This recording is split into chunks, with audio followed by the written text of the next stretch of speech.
Hello student, हम पढ़ रहे थे वुमेन्स को लेकर जो एंटी डोमेस्टिक लॉ बना हमारे देश में 2006 में। उसके बारे में डिटेल से पढ़ रहे थे कि कितने स्ट्रगल के बाद हमें ये इस तरह का कानून हमारे देश में बना। और उसका एक बड़ा कारण ये है कि संसद में या विधानसभाओं में जहाँ ये कानून बनने होते हैं, कानून बनाने का काम मेनली विधानसभाओं और पार्लियामेंट का होता है, वहाँ वुमेन्स की भागीदारी नहीं है। बराबरी के रिश्ते हिंसा से मुक्त, ये एक स्लोगन है, बहुत अच्छा स्लोगन है कि जो इस पति और पत्नी का जो रिश्ता होता है वो बराबरी का रिश्ता होता है, ना कि एक दूसरे को अब्यूज करने का। Often women who face violence और or abuse are seen as victims.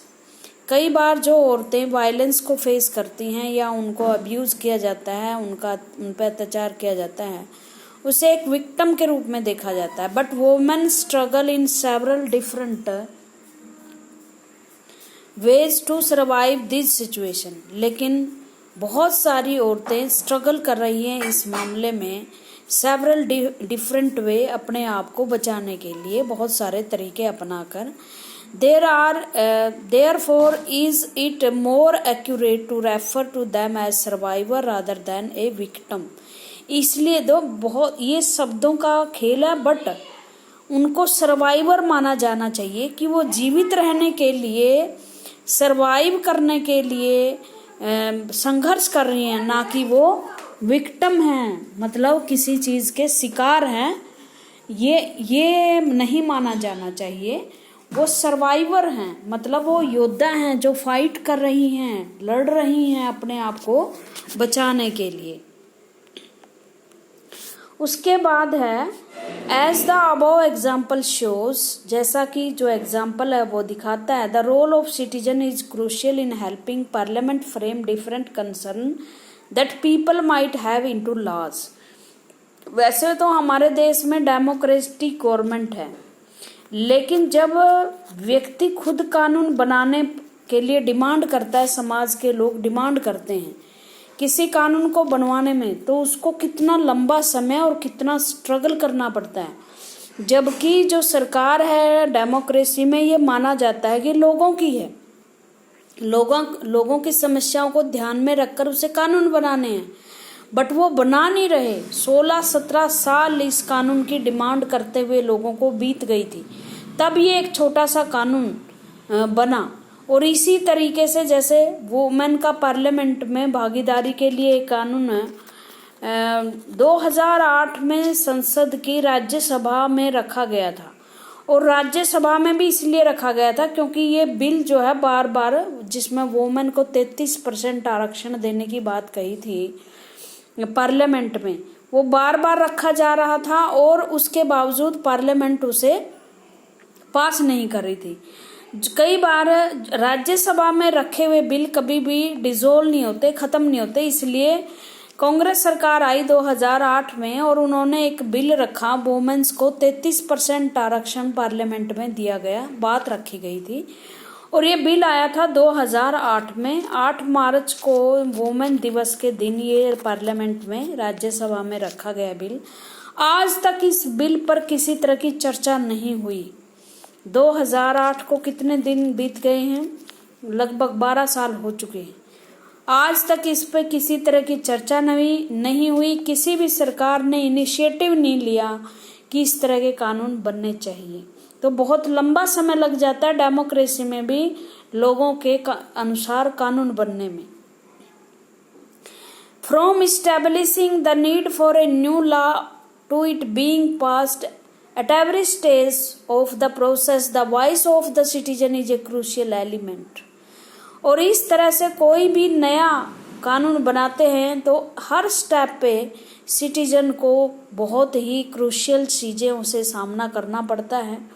This voice can be heard through TV, और ये अपनी आवाज़ सुनाने के लिए, सरकार तक पहुंचाने के लिए वो TV reporters, newspaper, editorial, radio, broadcast, local meeting इनका सहारा लेते हैं। मतलब मीन्स ऑफ कम्युनिकेशन, जो संचार के साधन है, उसमें वो महत्वपूर्ण भूमिका निभाते हैं और तभी लोगों की आवाज़ सरकार तक पहुंचती है। All of which help in making the work that parliament does more accessible and transparent to the people। और इसलिए ज़रूरी है ये मीडिया मजबूत होना चाहिए ताकि पार्लियामेंट लोगों की ज़्यादा से ज़्यादा बात सुन सके, और जो लोग चाहते हैं कि कानून इस तरह से बनाया जाए जिससे सोसाइटी के एक विशेष वर्ग जो इन चीज़ों का शिकार है उसका प्रोटेक्शन हो सके, मतलब ट्रांसपेरेंट होने चाहिए, पीपल्स की पहुंच के अंदर होनी चाहिए और पारदर्शिता अपनानी चाहिए, मतलब लोगों की समस्याओं के प्रति वो सही ढंग से काम करें। एक इसी तरह का उदाहरण है अमेरिका में। अमेरिका में आपको पता है 2 तरह के लोग होते हैं, एक ब्लैक लोग होते हैं, एक गोरे लोग होते हैं, वाइट पीपल होते हैं।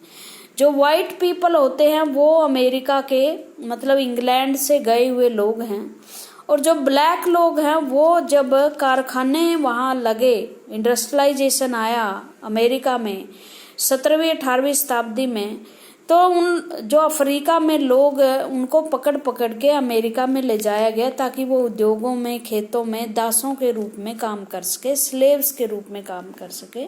उनके पैरों में बेड़ियां डाल दी जाती थी, उन्हें भूखा रखते थे, उनसे काम लेते थे, बस उन्हें खरीद लिया जाता था। वो नौकर नहीं होते थे, वो स्लेव होते थे। नौकर और स्लेव में फर्क होता है। नौकर आपकी जॉब छोड़ के जा सकता है अगर उसे सैलरी पसंद नहीं आती, अगर आपका एटीट्यूड पसंद नहीं आता, लेकिन स्लेव दास प्रथा जो अब किसी विश्व में नहीं है, दास प्रथा पहले होती थी कि घर में दास जो है वो जो घर के जानवर काम करते हैं इसी तरह वो मालिक के लिए काम करते थे, उन्हें अपने देश से पकड़ पकड़ के ले जाया जाता था। बाद में 1865 में एक अब्राहम लिंकन नाम के राष्ट्रपति हुए अमेरिका में, उन्होंने इस दास प्रथा को खत्म कर दिया, दासों को मुक्त कर दिया था।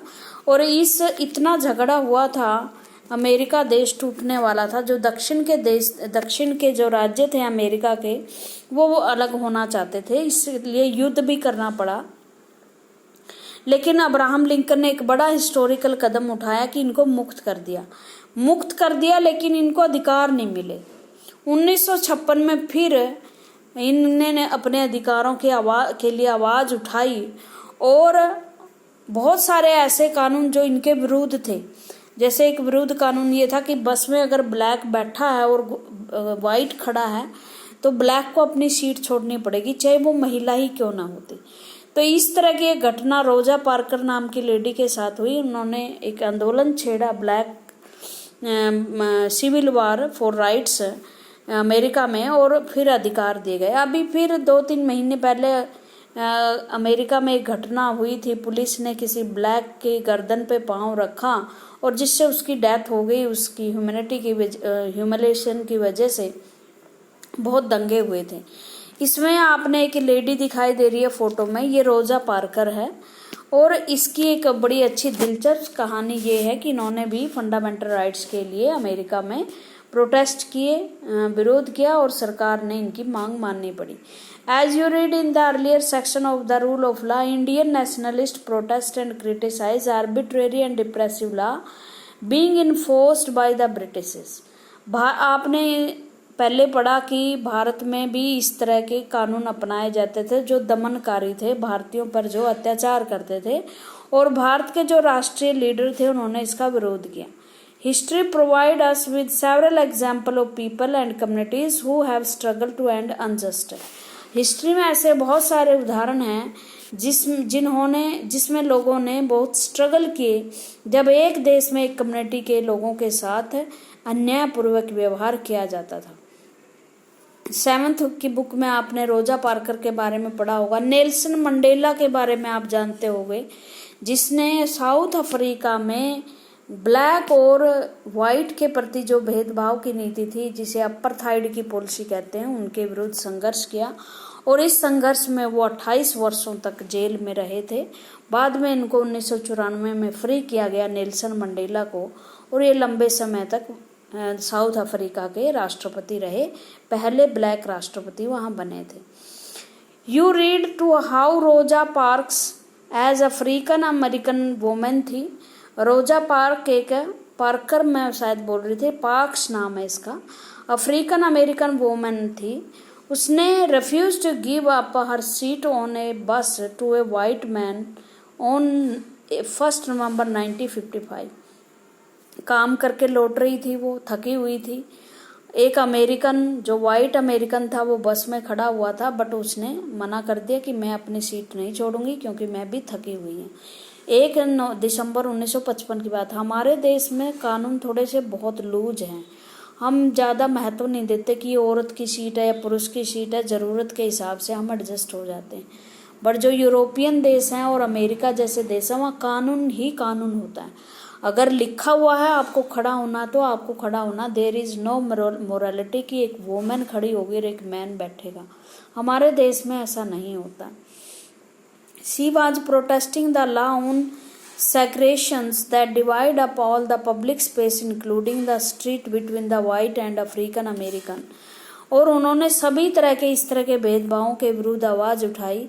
जैसे गली वाइट और ब्लैक की वहाँ अलग थी, वहाँ उनके ड्वेल अलग थे, मतलब वहाँ के निवास स्थान अलग थे। हर रेफ्यूजल was a key event that mark the start of civil rights movement. और 1956 में यह सिविल राइट्स मूवमेंट हुए और ये एक मेजर घटना थी उसको शुरुआत करने की, which lead civil rights act 1964। और इस सिविल वार की वजह से, क्योंकि ब्लैक ने बहुत ज़्यादा बड़ा आंदोलन वहाँ किया, तो 1964 में हारकर जो अमेरिकन सरकार थी उन्होंने ऐसा कानून बनाया कि हर तरह का जो डिस्क्रिमिनेशन ब्लैक्स के प्रति होता था उसको ख़त्म कर दिया गया। किसी न किसी को तो आवाज़ उठानी ही पड़ती है ना। तो इस तरह से कानून हैं बहुत सारे। Let us now look at the situation where the parliament pass law and turn out to very unpopular. देखो कई बार क्या होता है, पार्लियामेंट में हमारे चुने हुए रिप्रेजेंटेटिव जाते हैं, आपको पता है, और उनसे उम्मीद की जाती है कि वो वैसे ही कानून बनाए जो लोगों के लिए हितकारी हैं और लोग उससे सहमत हों। लोग भेजते ही उनको इसलिए हैं कि भैया हम तो नहीं जा सकते, आप हमारे नाम पे कानून बनाइए। बट कई बार यही लोग ऐसे कानून बना देते हैं जिससे लोग झंडा उठा के खड़ा हो जाते हैं कि नहीं, ये कानून हम लागू नहीं होने देंगे। कई बार जो लोगों के द्वारा चुने हुए लोग कानून बनाते हैं बट वो अनपॉपुलर हो जाते हैं। Some time a law can be constitutionally wide and hence legal. कई बार जो कानून होते हैं जो संसद द्वारा बनाए जाते हैं उनका ज़रूरी होता है कि वो कॉन्स्टिट्यूशन के अनुसार हो, लीगल हो, वैधानिक हो, but it can be continue to unpopular and acceptable to the people because they feel that the intention behind it is unfair।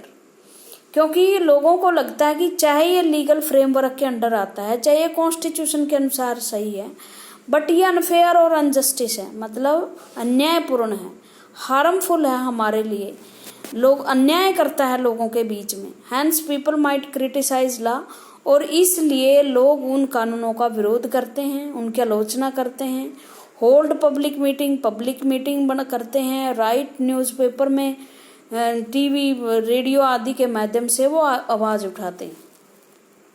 Citizen जो डेमोक्रेसी की सबसे अच्छी बात यह होती है कि लोग आवाज़ उठा सकते हैं और वो अनविलिंग अपनी अनिच्छा जाहिर कर सकते हैं, इच्छा जाहिर कर सकते हैं कि आपने जो कानून बनाया है हम उसको अस्वीकार करते हैं, हम उसको एक्सेप्ट नहीं करते। और डेमोक्रेटिक सरकार को जबरदस्ती लोगों के सामने हार मानकर वो कानून वापस लेने पड़ते हैं। ठीक है, तो ये होता है। इस तरह से कई बार जो रिप्रेसिव लॉ होते हैं, जो दमनकारी कानून होते हैं, जो लोग अपने हित में नहीं समझते, उनको जो पार्लियामेंट द्वारा बनाए हैं वो लोग एक्सेप्ट नहीं करते। When a large number of people were begin to feel. और इस तरह के जब बहुत सारे लोग ये महसूस करते हैं कि ये कानून सही नहीं है तो वो क्रिटिसाइज करते हैं, न्यूज़पेपर वगैरह में जाते हैं और जो मानते हैं कि लोग गलत कानून पास हुआ है तो वो लोग प्रेशर डालते हैं पार्लियामेंट पर भी कि पार्लियामेंट इस कानून को चेंज करे। अभी पीछे हमारे देश में कानून बनाना चाह रही थी सरकार 1989 का, SC ST को लेकर जो जाति सूचक शब्द बोले जाते हैं उनको लेकर सजा का प्रावधान है, बट कोर्ट ने पाया था कि बहुत सारे लोग इसका गलत फायदा उठाते हैं। जर्नल के जो लोग हैं उनको खामखा फंसाया जाता है। तो सरकार को दबाव डाला जुडिशरी ने कि सरकार ऐसे कानून बनाए जिसके विरुद्ध ये शिकायत की जाती है SC ST के द्वारा कि उनके विरुद्ध जातिवाचक सूचक शब्द का प्रयोग हुआ है, उस व्यक्ति की भी कुछ सुनवाई हो जो जर्नल कास्ट का है। बट बहुत सारा दबाव उस पर पड़ा सरकार पे और सरकार ये कानून बना नहीं पाई। तो इस तरह से होता है।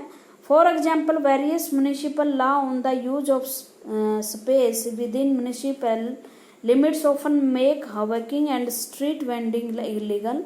No one will dispute the necessity for some rule to keep the public space open so that people can walk on the pavement easily. देखो कई बार क्या होता है, एक बार दिल्ली में या बहुत जगह ये किया गया था कि स्ट्रीट जो हॉकर हैं, जैसे गली गली में बेच कर ये पापड़ बनाने वाले, टिक्की छोले बनाने वाले, कि ये हाइजीनिक चीज़ों का प्रयोग नहीं करते या स्वास्थ्य का ध्यान नहीं रखते, इसलिए इनको बंद करना पड़ेगा। तो लेकिन सरकार के सामने ये समस्या थी कि इससे बहुत सारे लोगों की रोजी छीनी जा सकती है, तो ये कानून वापस लेना पड़ा था। तो इस तरह से बहुत सारी चीज़ें, बहुत सारे ऐसे कानून हैं जिसमें ये एक बार ये कहा था कि पब्लिक प्लेस पर ये अपनी रेहड़ी वगैरह नहीं लगाएंगे, लेकिन अगर हम इनको वहाँ लगाने नहीं देंगे तो क्या होगा, ये जगह लेकर किराए पर करेंगे तो इनकी सामान जो इनका जो आमदनी है वो कम हो जाएगी। इस तरह से कई बार हमें लाखों लोगों को ध्यान में रखते हुए ऐसे कानून वापस लेने पड़ते हैं जो शायद कानून के अनुसार तो सही है बट समाज के लोगों के अनुसार वो सही नहीं होते। देखो ये कुछ प्रोटेस्ट हैं जो बच्चों द्वारा, देखो यहाँ अरेस्ट अस गवर्नमेंट पॉलिटेक्निक स्टूडेंट, इनकी फीस वगैरह की बढ़ोतरी हुई होगी तो ये प्रोटेस्ट कर दिया। ये एक बड़ी फेमस हस्ती है, शर्मिला नाम की ये लेडी है। एक बार असम में आसफा लागू किया था सरकार ने, आसफा नाम का एक कानून है आसफा। उसमें क्या था, उसमें मिलिट्री का ज़्यादा शासन होता है, आम पुलिस के काम कम हो जाते हैं, आम पुलिस मामलों को नहीं देखती, मिलिट्री देखती है। तो इस लेडी ने शर्मिला, इसका सरनाम मुझे याद नहीं है, इसने लंबे समय तक भूख हड़ताल की है, कई सालों तक, 28-27 साल तक। अभी पिछले साल ही इसने अपनी जो भूख हड़ताल है वो समाप्त की है। ठीक है, ये लेडीज़ हैं और बहुत सारी प्रोटेस्ट कर रही हैं किसी न किसी बात पे। और ये चीज़ तो डेमोक्रेसी में आप देखते हुए कहीं भी कोई भी धरना देकर बैठ जाता है, तो आपने प्रोजेक्ट में देखना है, बनाना है कि अभी हाल फिलहाल में किस तरह को लेकर जो है प्रोटेस्ट हो रहे हैं। We need to remember that our roles as a citizen does not end with the electing representative. इससे क्या साबित होता है कि डेमोक्रेसी में सिर्फ जिस दिन वोट दिया है उस दिन आपका रोल ख़त्म नहीं हो जाता, बल्कि इसके साथ साथ ये भी देखना है कि क्या आपकी सरकार कानून सही तरीके से बना रही है, आपके लिए बना रही है। अगर बना नहीं रही तो उस पर प्रेशर डालें। अगर उसने कानून बना दिया, अगर वो संविधान के अनुसार सही नहीं है या आपकी किसी विशेष कम्युनिटी को हानि पहुंचाने वाला है तो लोग उसका विरोध कर सकते हैं। तो इस तरह से डेमोक्रेसी में एक बड़ा अच्छी चीज़ ये रहती है कि आप अपने हितों को लेकर कानून बनवा सकते हैं। आज के लिए इतना ही था।